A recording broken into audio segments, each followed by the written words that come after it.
স্বাগতম জনাইছো প্ৰাইডিছ আসামৰ অন্য এটা ভিডিঅ'লৈ খুব সোনকালেই আপোনালোকৰ মাজলৈ আহি আছে এটি নতুন গীত আসামিজ লভ মেছআপ য'ত কণ্ঠ নিগৰাইছে অসমৰ বহুকেইগৰাকী জনপ্ৰিয় কণ্ঠশিল্পীয়ে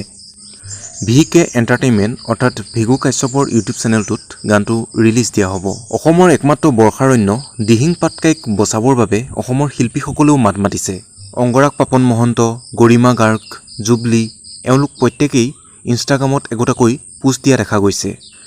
কণ্ঠশিল্পী কল্পাচী গায়নৰ এপল দুপল গীতটোৱে আজি মুক্তি লাভ কৰিব গানটোত অভিনয় কৰিছে দীপাংকৰ মহন্ত আৰু উৰ্মিশিখা বৰাই গানটোৰ ভিডিঅ' ডাইৰেকশ্যন কৰিছে দীপক দে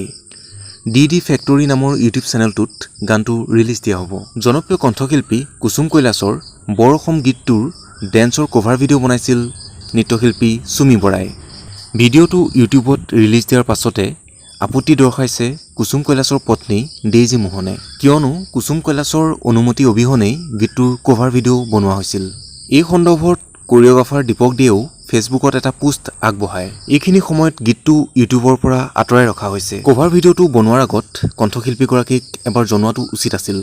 শেষৰটো খবৰ আপোনালোকক জনাও যে জনপ্ৰিয় অভিনেত্ৰী বৰ্ষাৰাণী বিষয়াৰ ডেন্সৰ কভাৰ ভিডিঅ' আহি আছে যদি ভিডিঅ'টো ভাল পালে লাইক কৰিব ফ্ৰেণ্ডৰ লগত শ্বেয়াৰ কৰিব আৰু এনে ধৰণৰ আপডেট পাই থাকিবলৈ চেনেলটো ছাবস্ক্ৰাইব কৰিব